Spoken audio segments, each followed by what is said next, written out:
इसके बाद पूजा ही तुम ही सहित परिवार। आपकी पूजा कैसे करें? पूरे परिवार के साथ। देखिए हम पूजा करते हैं ये बड़ी बात नहीं है, हमारे साथ मिलकर यदि हमारा परिवार भगवान का पूजन करता है ये बड़ी बात है। समझ रहे हैं आप? जिस घर में, आई एम सो सॉरी, जिस घर में केवल मालिक पूजा करता है अकेले, मालिक के जाने के बाद घर में पूजा बंद हो जाती है। बच्चे भगवान को ले जाकर मंदिर में छोड़ देते हैं। सही बात, मैंने देखा है अपनी आंख से, यहां भी होता है, छोड़ जाते हैं। मैंने अपनी आंख से देखा है। हमारे एमपी में हमारे एक परिकर है संत बहादुर सिंह, उनके घर के सामने ठाकुर जी का दिव्य मंदिर है, राम जी का। एक बार मैं गया तो प्रणाम करने मंदिर में गया तो देखा इतने सारे ठाकुर जी लाके शालिग्राम रखे हुए हैं। बोले भैया ये कहाँ से आ गए?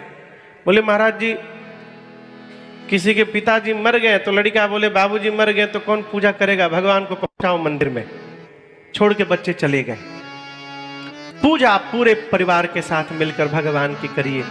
अब लोग कहते हैं महाराज बच्चे तो भगवान की पूजा में आते ही नहीं, आएंगे कैसे?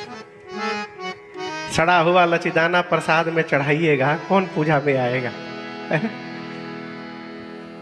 आपको एक बहुत बढ़िया टेक्निक बता रहा हूं। बच्चों को, यदि छोटे छोटे बच्चों को आप भगवान की पूजा में जोड़ना चाहते हैं तो बाजार से जाइए और बच्चे जो चॉकलेट खाते हैं ना, वो चॉकलेट लेकर के आइए, रात को दिखा दीजिए। किसको? बच्चों को। सवेरे जब घंटी बजेगी उसके बाद प्रसाद में यही बटने वाला है कल। आप विश्वास करिए आपसे पहले आपके बच्चे घर के तैयार होकर मिलेंगे कि बाबूजी चलिए जल्दी घंटी बजाइए। क्यों? वो जानते हैं घंटी बजने के बाद वो चॉकलेट मिलने वाला है। बचपन से देखिए हमारे पूज्य महाराज श्री कहते हैं बेटा जिसके जीवन का भजन बचपन में प्रारंभ नहीं हुआ वो 55 के बाद होने वाला नहीं है। 55 के बाद वही कंटिन्यू कर सकता है जो बचपन से लगा हुआ है। इसलिए भगवान की पूजा पूरे परिवार के साथ मिलकर करिए, राष्ट्र धर्मशील हो जाएगा। इसलिए बच्चों को लेकर के आइए। और एक बात, आप जब बचपन में बच्चों को पकड़कर हाथ से ले आइएगा ना तो आपके बुढ़ापे में यही बच्चे बड़े हो जाएंगे तो आपका हाथ पकड़ के कथा में ले आएंगे। बचपन से आदत लगाइए। राम वाल्मीकि जी कहते राम जी पूरे परिवार के साथ आपकी पूजा करें, आपका मंत्र जपे, पूरे परिवार के साथ आपकी पूजा करें। इसके बाद तर्पण होमा करहि विधि नाना, नाना प्रकार से तर्पण करे, होम आदि करे। क्या करे? तर्पण और होम। तर्पण समझते हैं? यहां पितृपक्ष में पितरों को तर्पण दिया जाता है। ठीक से कोई बोल ही नहीं रहा है। कुछ और करिए चाहे मत करिए, पितृपक्ष में अपने पितरों को अवश्य जल दिया करिए। आप समझ रहे मेरी बात को? क्यों? ये 15 दिन का विधान बनाया गया है केवल पितरों के लिए।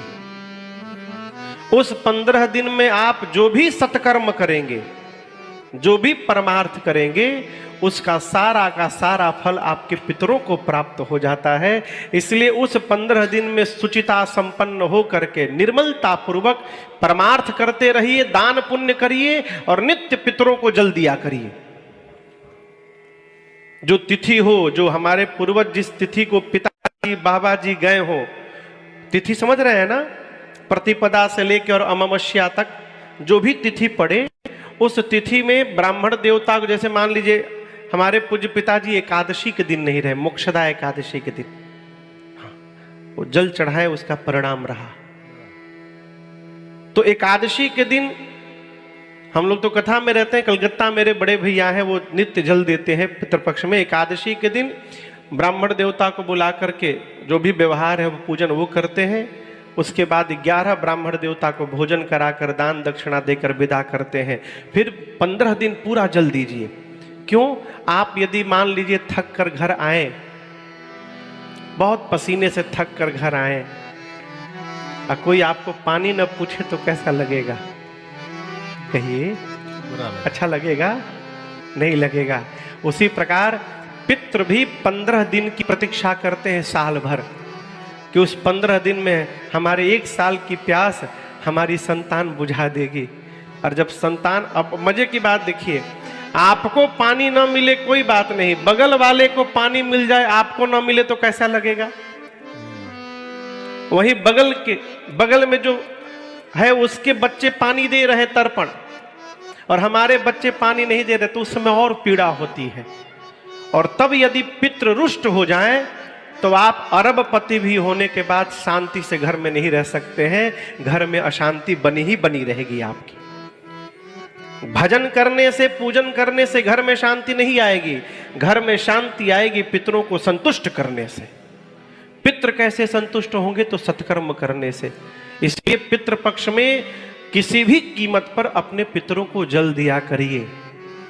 हमारे भारत में एक विधान है, जो गया पिंडदान कर दिया, गया एक स्थान है बिहार में, वहां पितरों के लिए श्राद्ध होता है। तो लोग ये मान्यता मानकर बैठे कि गया में श्राद्ध कर्म कर दिए, अब उसके बाद से किसी भी साल पितरों को जल नहीं देना है। ये भ्रम है। धर्मशास्त्र कहता है जब तक आपने गया श्राद्ध नहीं किया है पितरों के नाम, तब तक आपको पितृपक्ष में अपने को बेचना पड़े, अपने को बेचिए, लेकिन पितरों का श्राद्ध करिए। किसी भी कंडीशन में आपको करना है। यदि आपने गया श्राद्ध कर दिया पितरों का, उसके बाद यदि आपके पास धन का अभाव है, तब आपको छूट दिया गया है कि आप अब न करिए, क्योंकि आपके पास पैसा नहीं है। यदि आपके पास धन है तो गया श्राद्ध करने के बाद भी पितरों को प्रत्येक वर्ष श्राद्ध करना चाहिए, उनको तर्पण करना चाहिए। तो वाल्मीकि जी कहते हैं, तर्पण होम करहि विधिना। ऐसे भी अमावस्या जब आवे ना, अमावस्या पितरों के लिए है। हर महीने की अमावस्या को बढ़िया पकवान बना करके, भोजन बना करके और पितरों के निमित्त निकालिए। अगर सामर्थ्य है तो एक ब्राह्मण देवता को बुला करके और उस दिन अवश्य भोजन करा दिए। उसमें चावल, दाल, कढ़ी, पकौड़ी सब बनाया जाता है। ये तो तर्पण हो गया सरकार। अब होम कब करें? तो पूर्णिमा के दिन। हमारे भारत में विधान है, पूर्णिमा के दिन लोग श्री सत्यनारायण भगवान की कथा सुनते हैं। आपको बताऊं सत्यनारायण भगवान की कथा का महत्व क्या है भैया? 4 वेद भगवान प्रकट हुए, लेकिन वेद भगवान को पढ़ना सब उसके पात्रता नहीं रखते। हम एक बात बोले, आप बुरा नहीं मानेंगे ना? बिना यज्ञोपवीत धारण किए वेद का उच्चारण नहीं करना चाहिए, दोष लगता है। जब तक कंधे पर यज्ञोपवीत न हो। यहां कई बेटियां बैठी हैं जिसको माई बाप गायत्री मंत्र याद करा के बैठे हैं, इसको बंद करिए। बेटियों को गायत्री मंत्र नहीं पढ़ना चाहिए, ये शास्त्र विरुद्ध व्यवहार है। क्यों? बेटियों का यज्ञोपवीत होता है, आप बताओ। लड़की का जनेऊ होता है, जनेऊ। यहां जनेऊ समझ रहे लोग? आप समझते हैं ना? जनेऊ बेटियों का होता है। यदि जनेऊ नहीं होता तो बेटियों को कैसे गायत्री मंत्र पढ़ेंगी? गायत्री वेद की ऋचा है सरकार। बेटियां सुन सकती हैं, बोल नहीं सकती। बेटियों को तो बोलने की आवश्यकता ही नहीं है, बेटियां ऐसे ही पवित्र हैं। ये पुरुष को करने की आवश्यकता है। बिना यज्ञोपवीत गायत्री मंत्र का उच्चारण नहीं करना चाहिए, दोष लगता है। आजकल तो टेप आ गया है गायत्री मंत्र का, घर में बज रहा है, दोष है। उसका उच्चारण भी नहीं करना चाहिए। यज्ञोपवीत संस्कार के समय गायत्री मंत्र। एक गुरुजी एक चेला के घर गए, समर का टाइम था, जून का महीना। यहाँ तो विंटर रहता है, वहाँ बहुत गर्मी रहती है, बहुत ह्यूमिडिटी रहती है, पसीना निकलता है। गुरुजी शाम को 4 o'clock पहुंचे चेला के घर, गांव का जगह। अब ये बाप बेटा देखे गुरुजी आ गए, कृपा हो गई, भगवान आ गए। गुरुजी आ गए, दंडवत गुरुजी। बेटे से बाप ने कहा, निकाल बाल्टी तुरंत। भीतर से गया, बाल्टी मग लेकर आया, कहा गुरुजी आप पसीने में लथपथ हैं, चलिए हम पहले आपको स्नान कराएं। गुरुजी बोले, वाह बेटा, गुरुजी जाकर बैठे, 10 बाल्टी ठंडे ठंडे पानी से बाप बेटा मिलकर गुरुजी को नहलाए पूरा। गुरुजी एकदम तरो ताजा हुए। उसके बाद लेकर सब गए दरवाजे पर। बोले गुरुजी लाइट का कोई भरोसा नहीं, भीतर बहुत गर्मी लगेगी, बाहर में खाट लगाता हूं, ठंडी ठंडी हवा रात को बहेगी, गुरुजी आनंद आ जाएगा। आसन लगा। रात को दही चूड़ा, बिहार का भोजन है प्रसिद्ध दही चूड़ा। आप 56 भोग खिला दो शादी ब्याह में, दही चूड़ा यदि नहीं खिलाए तो लोग बोलेंगे दरिद्र आदमी, कुछ नहीं खिलाया। तो रात को दही चूड़ा और खिला दिए। गुरुजी रात को सोए, खूब आनंद हुआ। सवेरे इतना आशीर्वाद दिए शिष्य को, खूब मंगल हो, खूब उन्नति करो, आशीर्वाद देकर गुरुजी गए और आशीर्वाद लग गया। भैया 1 साल में वो इतना प्रोग्रेस किया, और वो तो प्रोग्रेस किया, उसका पड़ोसी डिस्टर्ब कि कौन सा मंत्र इसको मिल गया। तो उसने पूछा कि भाई ये क्या राज है? बोले कुछ नहीं, सब गुरुजी का आशीर्वाद है। बोले गुरुजी का कैसे? तो सारा प्रोसेस बताया। गुरुजी आए, हम ऐसे नहलाएं, यहाँ सुलाएं, ऐसे खिलाएं, खूब आनंद, गुरुजी आशीर्वाद दिए। बोले ओहो। अब वो अपने गुरुजी का वेट करने लगा। तो इसके गुरुजी तो गर्मी में आए थे,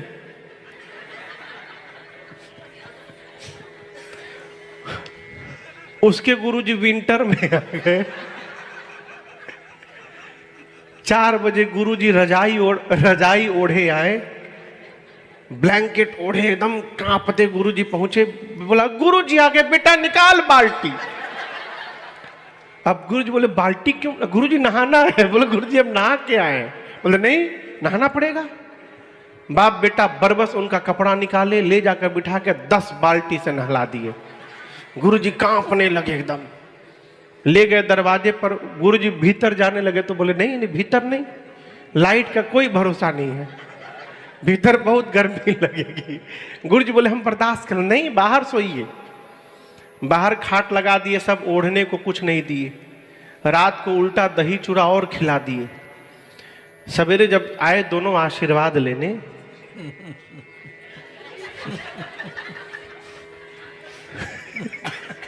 गुरुजी सीताराम हो गए थे। ऐसी सेवा न करिए। सेवा भाव से किया जाता है।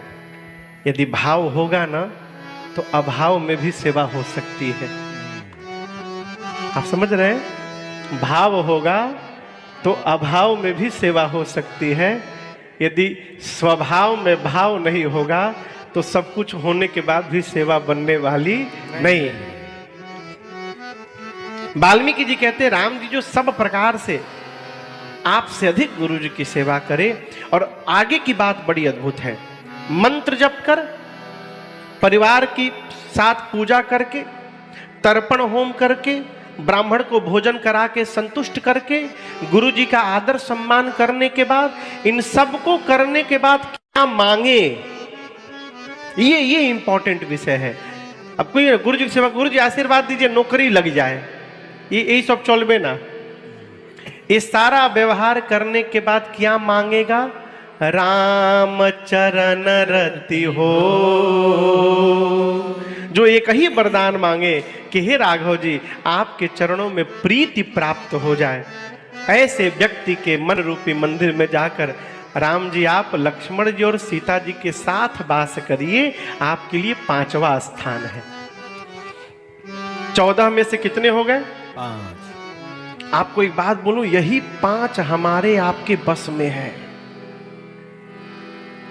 हम और आप इन्हीं में से कोई 1, 2, 3 कर सकते हैं, क्योंकि इसके बाद जो घर बताए ना 9 घर, वो अपने बस की बात नहीं है। हाँ, 6ठा घर कहते हैं काम क्रोध मद मान न मोहा, लोभ न क्षोभ न राग न दोहा, जिनके कपट दंभ नहीं माया, तिनके हृदय बसहु रघुराया। अब आप बताइए, कहते हैं जिसको काम ना हो, क्रोध ना हो, मद ना हो, लोभ ना हो, मोह ना हो, दंभ ना हो, ऐसा कोई मिलेगा क्या कि जिसके पास ये सब ना हो? आप में से कौन है जिसके पास कोई काम नहीं है? कौन है जिसको कभी गुस्सा नहीं आता? कोई है? हम कथा बांच रहे हैं ना, 2 बार आगे से गुजर जाइए, फिर देखिए हमारा गुस्सा। हम आपसे कहें माया से दूर रहिए, माया से दूर रहिए, खुदे बिना दक्षिणा लिए कथा नहीं बांच रहे हैं और आपसे कह रहे हैं माया से दूर रहिए। कैसे पॉसिबल है वो? आप कहिए कैसे पॉसिबल है? न काम से बचा जा सकता है, न क्रोध से, न माया से, न मोह से, न लोभ से। अपने बस की बात नहीं है। सुग्रीव को आगे कभी सुनेंगे आने वाले सालों में हम और आप, सुग्रीव को राम जी ने कहा कि मैं चतुर्मास बिताने जा रहा हूं प्रवर्षण पर्वत पर, सीता जी का पता लगा लेना इसी बीच में। किसको कहा? सुग्रीव जी। आप विश्वास करेंगे, पूरा चतुर्मास बीत गया, सुग्रीव भगवान को भूल ही गया। आपके गुरु जी यदि पापा टोय टोय में आके बैठ जाएं,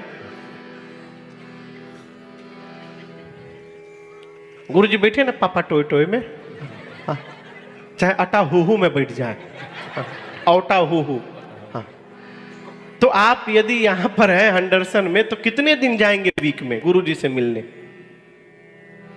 मैं पूछ रहा हूं, वीक में कितने दिन जाएंगे मिलने? एक दिन जाएंगे ना, एटलीस्ट संडे को तो जाएंगे, वीकेंड्स में तो जाएंगे ना एक बार। गुरुजी और कहिए कोई सामान तो नहीं लाना, कोई दिक्कत नहीं गुरुजी, कोई असुविधा तो नहीं, पूछेंगे ना। जिस राम जी के कारण सुग्रीव को सत्ता मिली, पत्नी मिली, साम्राज्य मिला, वो सुग्रीव राम जी बगल में बैठे रहे प्रवर्षण पर्वत पर, अब पूरा चतुर्मास बीत गया, एक दिन देखने तक नहीं गया, भूल ही गया।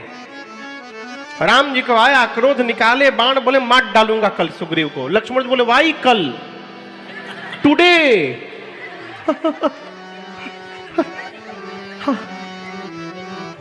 भगवान बोले तही सर हटाओ मूड कह काली, कल मारूंगा सुग्रीव को। लक्ष्मण जी बोले नहीं नहीं नहीं, आप रुकिए, मैं आज ही मार के उसको आता हूं।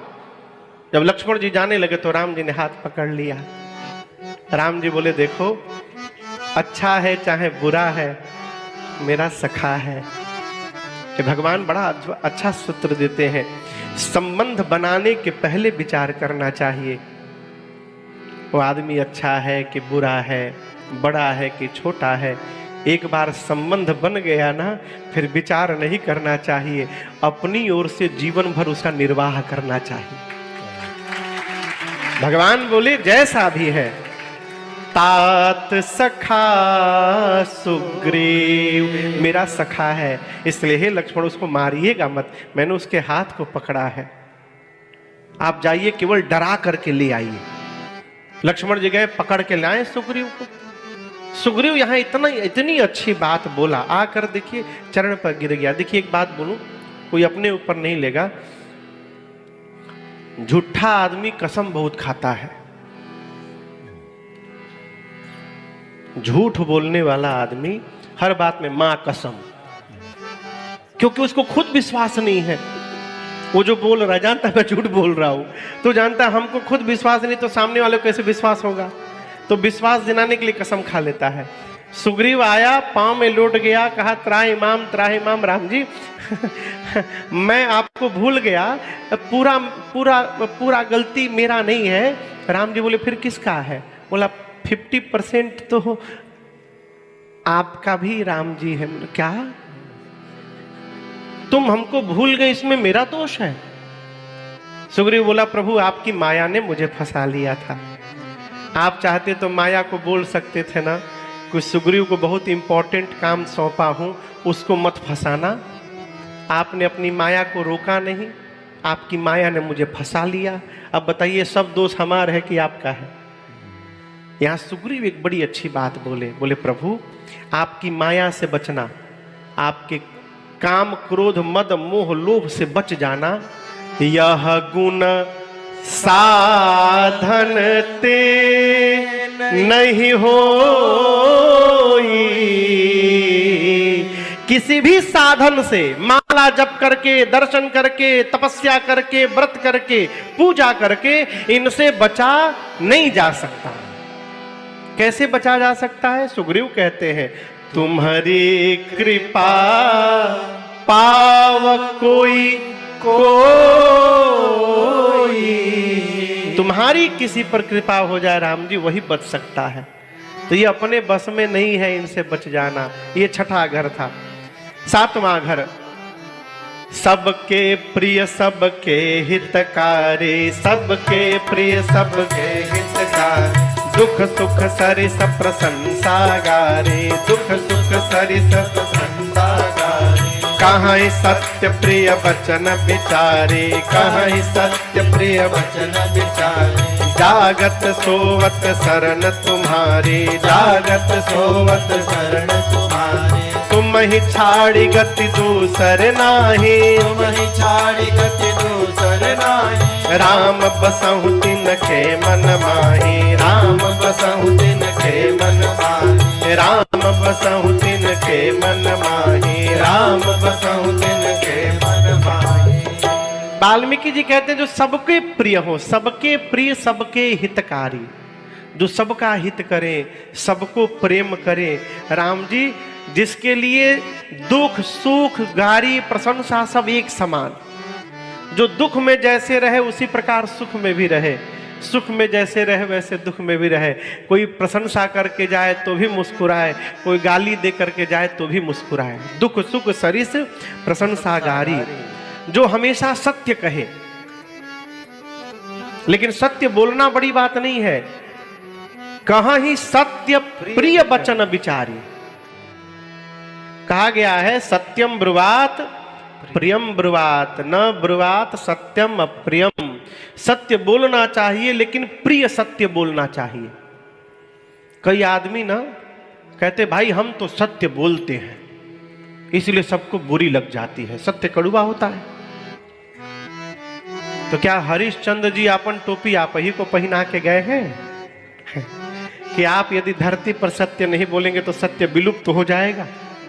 सत्य बोलना चाहिए लेकिन यदि सत्य कड़वा है वहां मौन हो जाना चाहिए। कहाँ ही सत्य प्रिय वचन विचारी, सोते हुए जगते हुए भगवान पर भरोसा रहे, भगवान की शरण में रहे। जागत सोवत शरण तुम्हारी। राम जी जो आपको छोड़कर जिसका कहीं कोई ठिकाना नहीं है, हे राम जी आप उसके मन में जाके बसिए। आपके लिए उसका मन सातवां घर है। समझ में आया?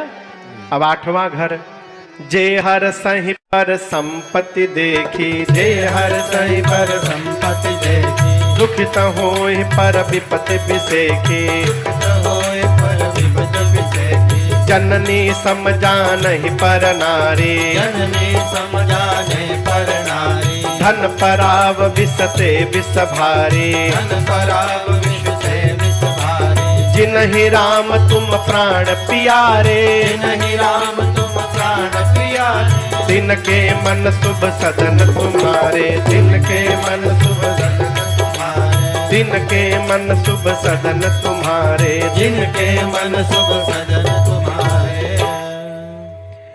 वाल्मीकि जी कहते राम जी आठवां घर, जननी समझानहि पर नारी। जो संसार की सभी स्त्रियों को मां समझे, पराई स्त्री को जो माता समझे। जननी समझानहि पर नारी, दूसरे का धन विष समझे। धन पराव विषते विष भारी, विष से भी विष समझे। दूसरे का अच्छा हो तो देखकर सुनकर प्रसन्न हो जाए, ये बहुत कठिन व्यवहार है। दूसरे की संपत्ति देख करके, दूसरे का प्रोग्रेस देख करके आदमी भीतर भीतर जलता है। ये सहज व्यवहार नहीं है। वाल्मीकि जी कहते हैं जो दूसरी स्त्री को मां समझे, दूसरे का पैसा विष समझे, जहर। दूसरे के प्रोग्रेस को देखकर राम जी जो प्रसन्न हो जाए, बहुत प्रसन्न हो, दूसरे के दुख में दुखी हो जाए। और हे राम जी जो आपको प्राण के समान प्रेम करे, आप उसके हृदय में जाके रहिए। आपके लिए आठवां घर है। ये सहज व्यवहार नहीं, बहुत कठिन है। नौवां घर, स्वामी सखा पितु मातु गुरु, जिनके सब तुम तार। जो आपके आप ही को स्वामी माने, आप ही को माता पिता माने, आप ही को सखा माने, आप ही को गुरु माने, संसार के सारे संबंध राम जी आप में देखे। ऐसा कौन है? आप लोग कथा सुने हैं। इस भाव में कौन रहता है जो राम जी को ही सब मानता है? हाँ, लक्ष्मण भैया। कथा आई थी ना 3-4 दिन पहले। लक्ष्मण जी बोले तुम ही मेरी नैया, किनारा तुम ही हो, मेरे आप ही सर्वस्व है प्रभु। वाल्मीकि जी कहते हैं राम जी आप ऐसे व्यक्ति के हृदय में लक्ष्मण जी और सीता जी के साथ जाके रहिए। आपके लिए 9वां घर है। कितना बच गया? 5। अब 10वां घर। अवगुण तजी सबके गुण गहई, अवगुण तजी सबके गुण गहई, विप्रधेनु हित संकट सहहि, विप्रधेनु हित संकट सहहि, नीति निपुण जिना कई जग लिखा, नीति निपुण जिना कई जग लिखा, घर तुम्हार तिनके मननी का, घर तुम्हार तिनके मननी का, घर तुम्हार तिनके मननी। वाल्मीकि जी कहते हैं राम जी जो देखिए विधि प्रपंच बालकांड की चौपाई है। गोस्वामी जी कहते हैं विधि प्रपंच गुण अवगुण साना। प्रपंच मने जगत, विधि मने ब्रह्मा जी। ब्रह्मा जी ने जो जगत ये बनाया है, इस जगत में जितने जीव हैं सबके भीतर गुण और अवगुण को ब्रह्मा जी ने क्या किया है? सान दिया है। क्या किया है? सानना समझते हैं? मिलाना नहीं। मिलाना ही है, लेकिन कैसे मिलाना? हाँ, घोल देना नहीं। नहीं, ये बड़ा अद्भुत शब्द है। देखिए जिसको मिलाया जाएगा ना उसको अलग किया जा सकता है, लेकिन जिसको सान दिया जाएगा उसको अलग नहीं किया जा सकता है। दाल और भात मिलाकर नहीं खाते, दाल भात सान करके खाते हैं। आप समझ रहे हैं? दाल में चावल को सान दीजिए तो क्या दाल और चावल अलग कर सकते हैं? नहीं, दोनों मिल जाएगा हमेशा के लिए। तो ब्रह्मा जी ने मनुष्य में गुण अवगुण को मिलाया नहीं है, सान दिया है। हर मनुष्य के भीतर अवगुण भी है और हर मनुष्य के भीतर सद्गुण भी है। भैया, तो वाल्मीकि जी कहते हैं जो सबके अवगुण को छोड़ करके उसके गुण को पकड़े। अवगुण तजी सबके गुण गहई। दूसरे के चेहरा का दाग दिखाई पड़ जाता है, हो अपन चेहरा का दाग देखने के लिए शीशा चाहिए। बिना दर्पण के अपना दाग नहीं दिखाई पड़ता। जो दूसरे के अवगुण को छोड़ करके उसकी अच्छाई को ले, ब्राह्मण के लिए, गौ के लिए संकट लेने को तैयार हो जाए। विप्रधेनु हित संकट सहहि। जो नीति निपुण हो राम जी, आप उसके मन में जाके रहिए। आपके लिए उसका मन 10वां घर है। अब 11वां घर। गुण तुम्हार असमुझई निज दोसा, जेहि सब भांति तुम्हार भरोसा। राम जी जो अपने भीतर अच्छाई है, गुण है, वो आपकी कृपा समझे। अपने भीतर जो दोष है वो अपना कर्म समझे। होता क्या है? ठीक इसका उल्टा। अच्छाई हम अपन मान लेते हैं, अब बुराई भगवान अब जो करा दी, अब हम क्या करें आपसे। अवगुण, गुण तुम्हार, भीतर कोई सद्गुण है तो भगवान की कृपा, और समझई निज दोषा, दोष है तो मेरा दोष है। जो सब प्रकार राम जी आप पर भरोसा करे। देखिए, भगवान पर सब प्रकार से भरोसा हो जाना ये भक्ति की पराकाष्ठा है। हमारे भारत में एक माई हुई, क्या नाम था वो, जिसके सास ससुर बड़े दुष्ट थे? सक्कूबाई भैया, महाराष्ट्र में भक्तमाल में उनकी कथा है। भगवान पंडर भगवान की, पंढरीनाथ सर विठल भगवान के भक्त थी सक्कूबाई सरकार। उसके सास ससुर पति इतने दुष्ट महादुष्ट, इतना मारे सक्कूबाई को, इतना मारे सब, लेकिन कभी भी भगवान से कंप्लेन नहीं की कि आपने कैसे सास ससुर को दे दिए। यही कहते थे मेरे किसी जन्म का कर्म है ये। एक बार नदी में गई मटका लेके जल भरने के लिए, तो वहां कुछ महात्मा लोग विठल विठल कीर्तन करते पंढरपुर जा रहे थे। सक्कूबाई सोची कि ऐसा अवसर जीवन में क्या पता मिले का नहीं मिले, सास ससुर मारते हैं, कहीं बीच में मरी जाऊं तो मैं भी भगवान के दर्शन से वंचित रह जाऊंगी, क्यों न महात्मा जा ही रहे हैं इन्हीं के साथ लग जाऊं, मार तो खाना ही है। साथ में लग गई। तब तक हर गांव में 4-5 ठे अधिका लोग होते हैं। अधिका माने फालतू आदमी, जिसका काम है इसको लड़ाओ उसको भिड़ाओ। वैसा कोई देख लिया सक्कूबाई को, जाके उसके सास ससुर से बोल दिया, तुम रहो घर में, तुम्हारी बहू गई साधु बन गई पंढरपुर। सास ससुर पति तीनों दौड़े और उसको पकड़ के इतना मारे ना, मारते मारते घर लाए, एक कमरे में ले जाकर खंभे में बांध कर उसका पति मार कर उसका पांव तोड़ दिया।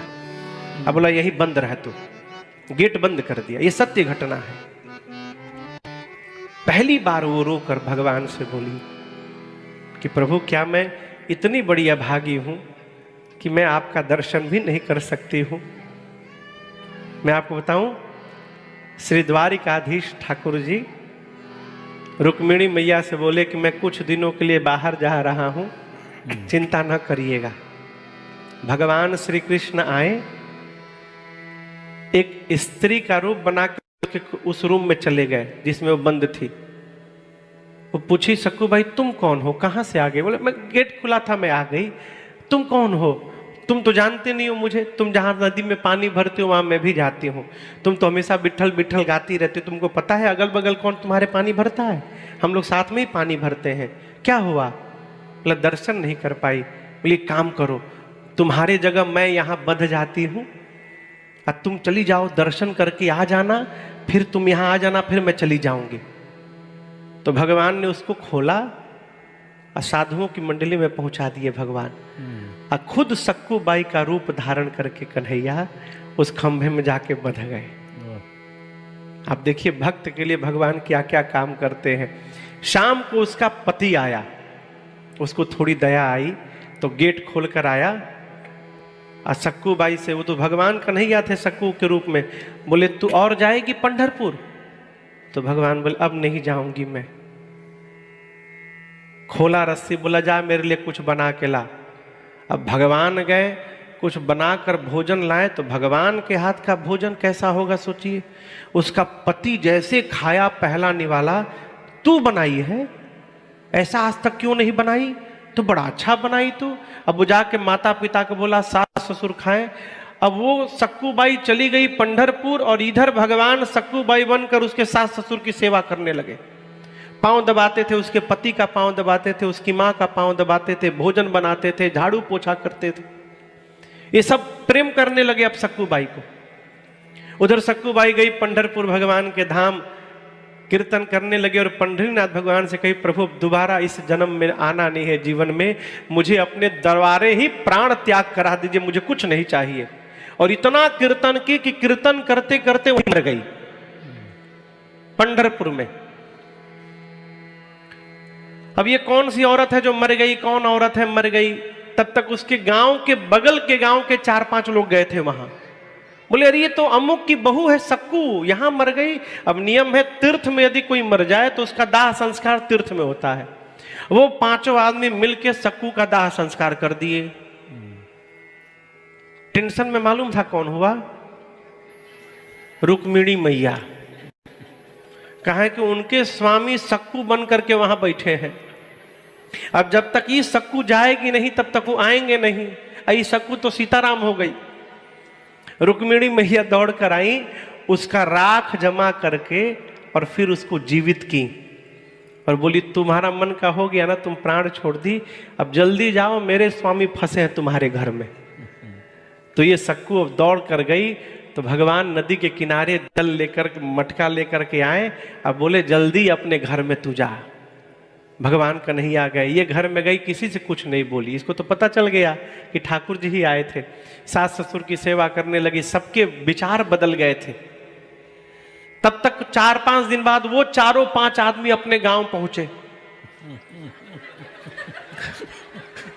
सोचे कि उसके सास ससुर तो सब दुष्ट हैं, लेकिन बताना जरूरी है कि तुम्हारी बहू मर गई। तो वो चारों 5 गए सक्कू बाई के घर में, जाकर उसके सास ससुर से बोले बहुत बुरी खबर है। बोले क्या हुआ?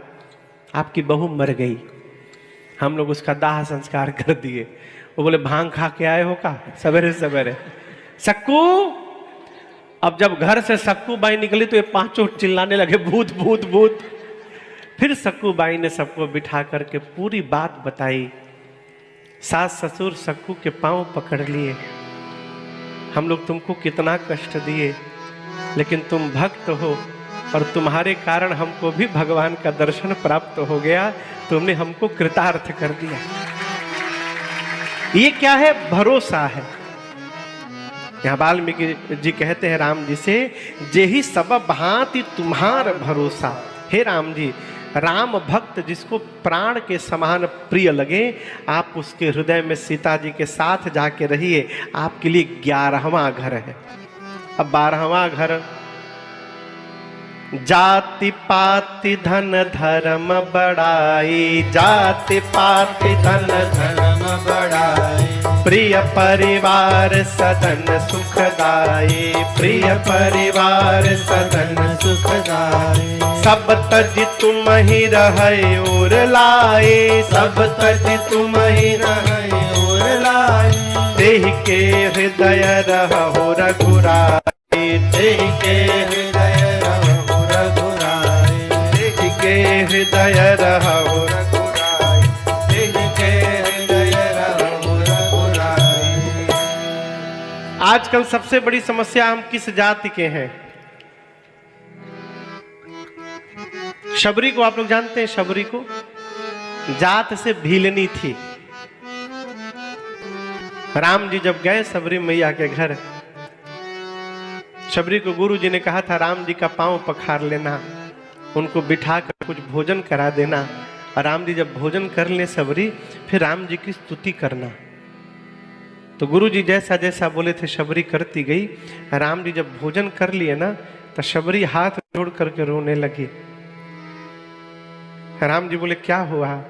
शबरी बोली प्रभु, गुरु जी कहे थे आपकी स्तुति करने के लिए, लेकिन मैं तो पढ़ी लिखी नहीं हूं नाथ।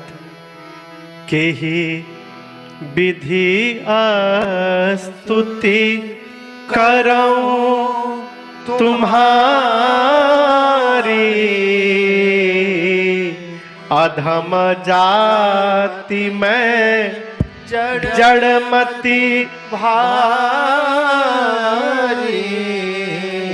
अधमते अधम अधम अति नारी,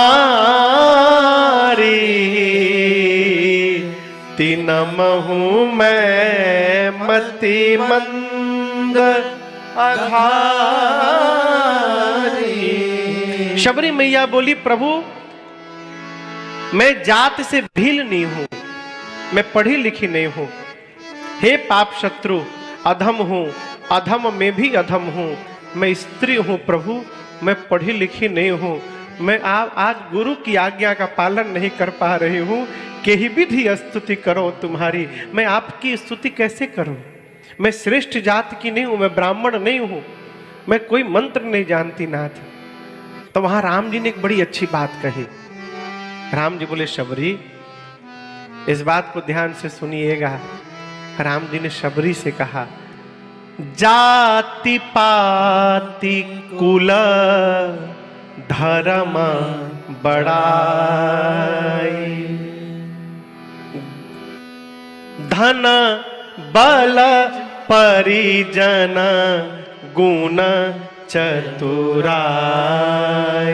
कोई व्यक्ति जाति पाति से श्रेष्ठ हो, ब्राह्मण हो, ब्राह्मण में भी श्रेष्ठ गोत्रीय ब्राह्मण हो,